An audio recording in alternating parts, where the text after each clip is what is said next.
دفعہ کا ذکر ہے، ایک گاؤں میں ایک بہت ہی نیک اور رحم دل لکڑہارا رہتا تھا جس کا نام علی تھا۔ علی ہر روز قریب کے جنگل میں جاتا اور وہاں سے لکڑیاں کاٹ کر انہیں بازار میں بیچ دیتا۔ اس طرح سے ان کے پاس تھوڑے بہت پیسے آ جاتے تھے۔ وہ سارا دن محنت کرتا تھا، لیکن اس کے باوجود ان کا گزر بسر بہت ہی مشکل سے ہو رہا تھا۔ ایک دن جب علی جنگل میں لکڑیاں کاٹ رہا تھا تو اسے اپنے قریب سے ایک بہت ہی زیادہ دکھی پرندے کی آواز سنائی دی۔ جب وہ آواز کا پیچھا کرتا ہوا گیا تو اس نے دیکھا کہ ایک درخت کے نیچے ایک زخمی چڑیا بیٹھی ہے۔ اس کے پر زخمی ہو چکے تھے اور اس وجہ سے وہ اڑ نہیں پا رہی تھی۔ علی کو زخمی چڑیا پر بہت ہی زیادہ رحم آیا۔ اس نے فوراً سے ہی اس چڑیا کو اپنے ہاتھ میں لیا اور پھر قریب سے کچھ جڑی بوٹیاں تلاش کر کے اس کی مرہم پٹی کرنے لگا۔ اس کی مرہم پٹی کرنے کے بعد علی نے پتوں کا ایک چھوٹا سا گھونسلہ بنایا اور اس میں چڑیا کو واپس رکھ دیا۔ اس کے بعد علی روزانہ وہاں آنے لگا۔ وہ اپنے ساتھ کچھ دانے بھی لاتا تاکہ وہ چڑیا کو کھلا سکے اور روزانہ چڑیا کی دیکھ بھال کرتا۔ اس طرح کچھ ہی دنوں میں چڑیا بہتر ہونے لگی۔ علی اور چڑیا دونوں میں بہت ہی اچھی دوستی ہو چکی تھی۔ علی جہاں جاتا تھا چڑیا اس کے ساتھ رہتی تھی۔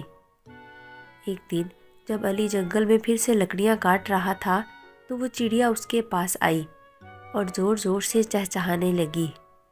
تو علی جیسے ہی اس کے قریب گیا تو چڑیا وہاں سے پیچھے ہٹ گئی۔ تو علی کو یہ محسوس ہوا کہ وہ چڑیا شاید اسے کچھ کہنا چاہتی ہے، تو وہ اس چڑیا کے پیچھے چلنے لگا۔ کچھ دور جا کر ایک درخت کی اوٹ کے پاس چڑیا نیچے زمین پر بیٹھ گئی اور اسی طرح سے چہچہانے لگی۔ تو علی چڑیا کے قریب گیا، لیکن اس بار چڑیا زمین پر ہی بیٹھی رہی اور اسی طرح سے چہچہا کر علی سے کچھ کہنا چاہ رہی تھی۔ تو چڑیا کو دیکھتے ہوئے علی نے وہاں سے مٹی ہٹانا شروع کی،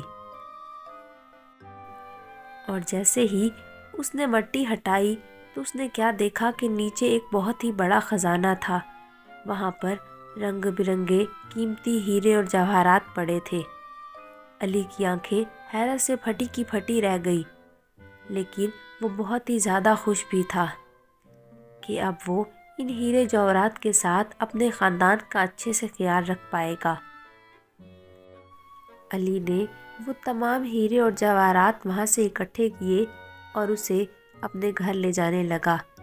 جاتے وقت اس نے اس چڑیا کا شکریہ بھی ادا کیا جس کی وجہ سے آج اسے اتنا بڑا خزانہ ملا تھا، اور اب شاید اسے ساری زندگی کسی قسم کی پریشانی کا سامنا نہیں کرنا پڑے گا۔ اس کے بعد علی اپنے خاندان کے ساتھ ہنسی خوشی ایک اچھی زندگی گزارنے لگا، بالکل اس طرح کی زندگی جس طرح کی وہ خواب میں سوچا کرتا تھا۔ علی نے بہت ہی نیک نیت کے ساتھ چڑیا کا خیال رکھا تھا اور اسے اس کی نیک نیتی کا پھل مل چکا تھا۔